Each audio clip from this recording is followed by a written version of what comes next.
Ayak kırıp durmuş idi Peygamberinin sünneti Maturimin gaylen bulur Rabbimizning ni'meti Her gaylege vallah Rabbim baxit quvonishlar bersin Bir-birine şadlık bulup yaşavlarni nasip etsin Bismillah, elhamdülillah, vessalatu vesselamu ala Rasulillah.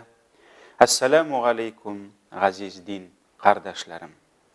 Gayle derslerimizni davam etemiz. Hem uzgan derste sizning bilan gaylada ide nizaq kelib chiqsa, nishlarga degan so'rovni qo'ydik. Hem bugungi darsimizda da shul haqda ish nasihatga to'xtalib ketarmiz inshaalloh. Birinchi nasihat g'ayibni eng ilk o'zingdan izla deb ataladi. Odatda kishining turmushida biror mashaqqat, problema kelib chiqsa, ol shundoq g'ayibni boshqadan izlarga tutinadi. Nishlabdir kishining bir vaqtda da o'zining g'ayibli bo'lasi kelmay. Tirishqan tobar g'ayiblini bek tez izlab tobar. Kim g'ayibli? Albatta, xotin g'ayibli. Mana durust ishlamagan. Kim g'ayibli? Yetakchi g'ayibli, direktor g'ayibli, idora eta bilmay. Kim g'ayibli? Gaishnik g'ayibli, radar bilan durust o'ringa chiqib bosmagan. Kim g'ayibli? Jayavli peshixod g'ayibli, yo'lasha durust chiqmagan. Kim g'ayibli? Mana bu g'ayibli, kim g'ayibli? Bu bitinisi g'ayibli, lekin mengina tug'il. Farishta bo'lchig'i u endi g'ayibli bo'la olmay. Mana kishining ishinde o'tirgan shushi mini general direktori nishlabdir bir vaqtda da onun g'ayibli qolasi kelmay. Ishimizda o'tirgan minimiz g'ayibni boshqadan toptirib tezroq o'zin yuvatirga, tinchlantirarga tirishsa da Rabbimiz Alloh bir de bizni tinchlantirmay. Ol narsagina bo'lsa da g'ayibni eng ilk o'zingdan izladi. Alloh taolo aytadi: "Va ma asabakum min musibatin fabima kasabat aydikum." Sizga kelgan har bir bala, har bir og'irlik, hasrat o'z qo'lingiz bilan kasb etganingiz uchun. Kengash surasi 30-oyat. Bilganimizcha har davlatning o'z qonun, konstitutsiyasi bor. Kichkinagina uyushmada o'z ishchanligin ustav nizomga negizlanib olib boradi. Onisiz hatto 2-3 kishilik bo'lgan kollektivda da tartib bitadi. Alloh taolaning ishi qiryi bo'lmagan g'alamida albatta nizomsiz, konstitutsiyasiz yashay olmay ham yashamaydi. Yer ham ko'klarda bo'lgan har harakat, har o'zgarish onun buyuk qudrati ham taqdiri ostida. Ondan boshqa quyosh da chiqmay, ondan boshqa yer da aylanmay, hatto og'achdan yaproqda tushmay. Alamning tabiiy qonunlari Alloh taolaning qo'lida bo'lgan kibik, onun qo'lida jamiyat, kishilarning yashaw qonunlari da. Shul bir qachonda o'zgarmas qoidalarning birsi, kishi turmushida narsa chashsa, shuni ura. Yeshqina biz yer ustida gunoh xatolar qilamiz. Ul xatolarimizni bek tez unutamiz. Ammo qilgan gunohlarimiz tosh jiyilib zo'r tog'ga avrila. Ham kunlardan bir kunni ustimizga yeshilirga tutuna. Turmushning yami keta, ishda mashaqqatlar kelib tuva, oilada nishlabdir anglashib bo'lmay. Kishi shul vaqt problemaning tashqi sabablarini izlay. Ammo sabab ko'pga terandarak yota. Ko'p vaqt kishining oilasida bo'lgan nizaqlari onun qoydadir, qo'yshandir o'z qo'li bilan o'tirtgan olabutalari, shayton tayoqlari ham boshqa shub ulanlari bo'lib chiqadi. Аллаһ кешенең кылган кимчелеген аның гаиләсе, якыннары аша күрсәтә. Фудайл ибн Аят дигән кеше әйткән, кай вакыт мин Аллаһ каршында берәр кимчелек кылсам, ул кимчелегемнең шомлыгын, гынах шомлыгы дигән сүз бар. Ул гынахымның шомлыгын йөргән атымның яки хатынымның хылкында табам. Гаилә кешенең кылган гамәленең көзгеседер. Шуңа күрә кайтуыңа хәләл хатының ишек төбендә бизәнеп, ясанып, май кояшындай йылмайып торасы урында, чырайын сытып, кулына уклау тотып каршы алса, иң бәлек аңа түгел, бәлки үзеңә мин ниләр эшләдем микән, нинди гынахлар кылдым микән дигән сорауны бирергә кирәк. Әлбәттә, гаепне үзеңнән эзләү җиңел эш түгел. Бигрәк тә тышкы сәбәпләр сине акласа. Ләкин Аллаһының кануны үзгәрүсез һәм берәү дә аннан котыла алмый. Икенче насихат, әгәр кешенең бер яктан кимчелеген күрсәң, икенче яктан яхшылыгын күр. Җир өстендә белгәнебезчә хатасыз кеше юк. Шуңа күрә динебез кешене башкаларның яман якларын түгел, бәлки яхшы сыйфатларын күрә белергә өйрәтә. Әгәр кешегә критик күзлектән, аннан кир эзләү максаты белән карасаң, бик күп кимчелекләрен табасың. Әгәр шул ук кешенең яхшы якларын күрим әле дисәң, субханалла, аның күпме яхшы сыйфатлары бар икән. Сөекле пәйгамбәребез гаиләдә дә мөмин ир, мөминә хатынын дошман күрмәс. Әгәр ул аның бер сыйфатын, яман сыйфатын күрсә, икенче яктан яхшы ягын күреп риза була, диде.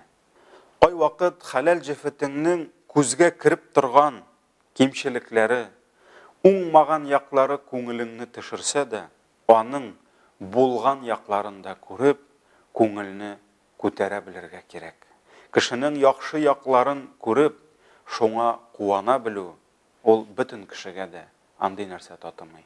Аллаһ Тәгалә әйтә: "Ва'ашируһунна бил-ма'руф, фа-ин карихтумуһунна фa'аса ан такраху шай'ан ва ядж'алаллаһу фиһи хайран кафира." Тәрҗемәсе: хатыннарыгыз белән яхшы мөгамәләдә булыгыз. Әгәр аларда бер нәрсәне ошатмасагыз, бәлки сез нәрсәнедер ошатмассыз, әмма Аллаһ ул нәрсәдән сезгә бик күп файдалар, хәерлелекләр бирер.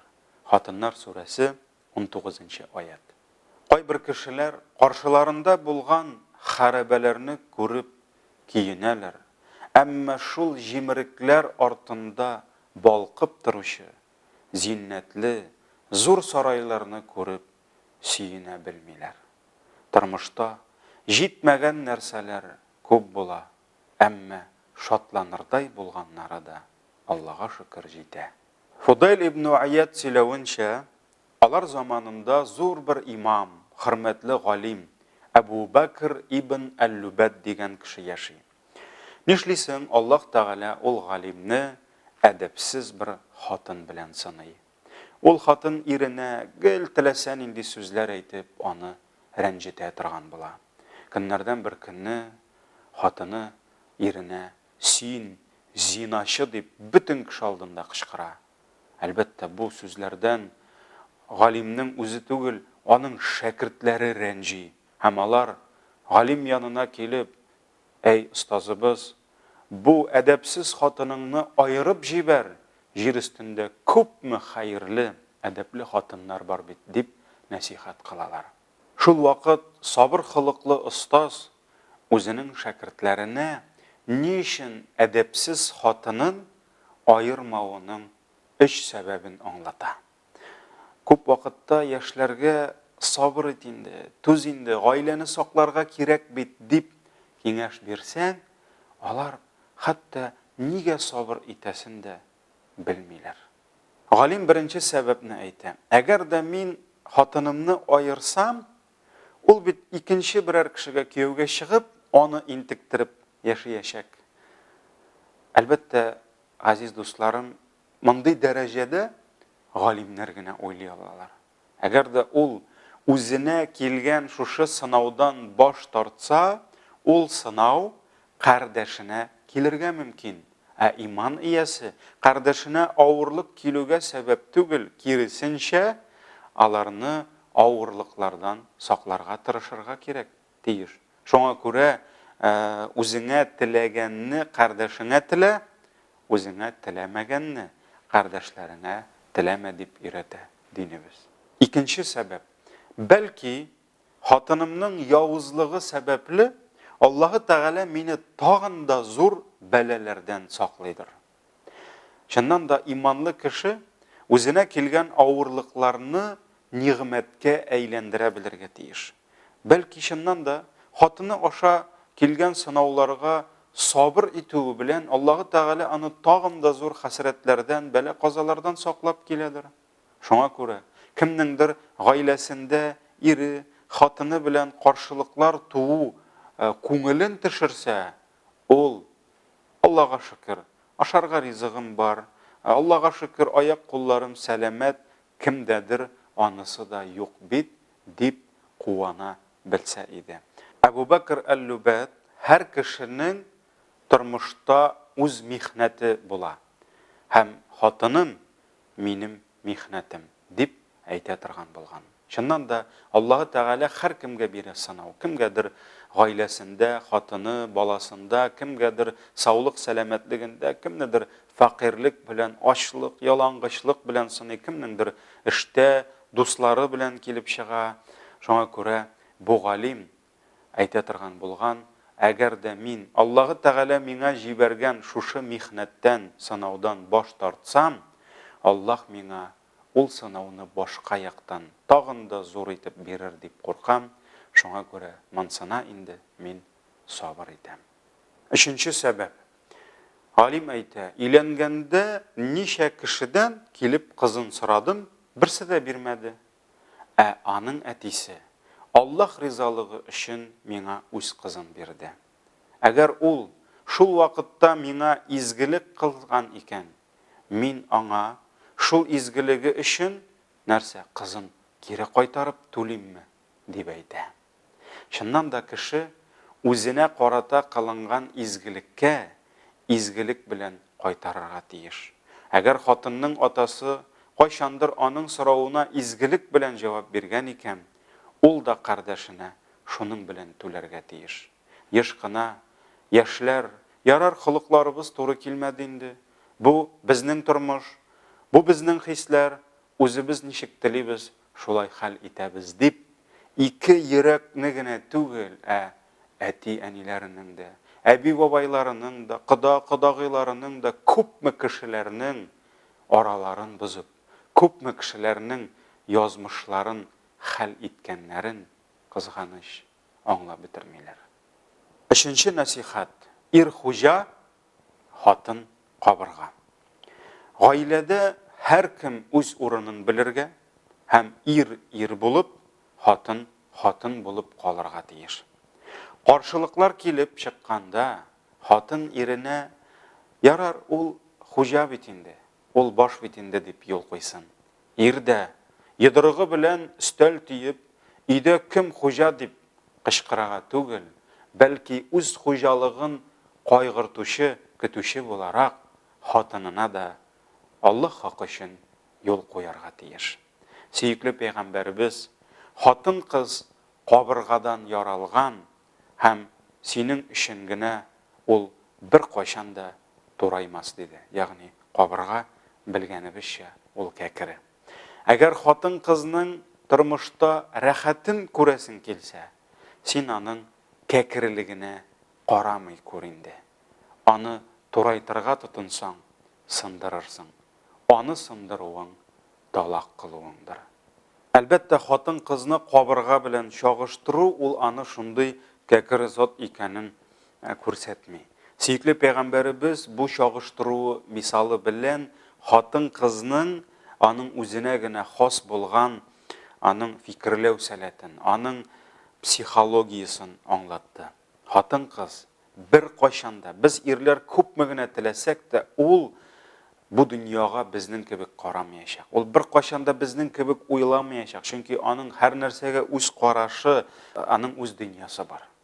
Шуңа күрә biz ирләргә аларның да дөньяларын күрергә, аңлый һәм хөрмәт итәргә өйрәнергә кирәк. Тормышта biz ирләр күп нәрсәләрне бер төстә күрсәк, хатыннарыбыз аларны бөтенләй башка төстә күрергә мөмкиннәр. Еш кына без түшәмгә карап, аны ак дип уйлыйбыз. Хатыннарыбыз аны яшел яки бөтенләй зәңгәр төстә күрәләр. Менә шунда инде бәхәс китә. Ир әйтә, юк, мин әйттем, мин хуҗа, ул ак ди. Хатын әйтә, юк, ул бит яшел ди. Менә шул вакытта ир хатын-кызның кабыргадан яралганын исенә төшереп, каралы моторым, чыннан да яшел икән, мин күреп бетермәгән бит дип әйтеп куйса, ак икәнен белеп тә, низак үтә дә китә. Шуңа күрә хатын гаиләдә иренә ул хуҗа дип юл куйса, ир хатынына ул кабырга дип куя белсен. Табигатьтә һава торышлары гел үзгәреп тора. Аллага шөкер, кыяшлы, матур көннәр дә була, җил давыллы, болытлы көннәр дә җитә. Әмма табигатьтә болытлы көннәр булмаса, без кыяшлы көннәрнең кадерен белмәс идек. Шуның кебек, гаиләдә дә яратышкан вакытларда күп була, бераз үпкәләшеп, бераз әйткәләшеп тә аларга туры килә. Кайбер гаиләләр үпкәләшеп, әйткәләшеп кенә калмыйча, төрткәләшеп тә алалар. Анысы инде мөселман гаиләләренә килешми. Шулай да бераз җилләп, бераз давыллап алганнан соң бергәләшеп, утырып тәмләп чәй ишүләре, дуслашып китүләре шул кадәр күңелледер. Раббым Аллаһ гаиләләребезгә күбрәк кыяшлы көннәр бирсен.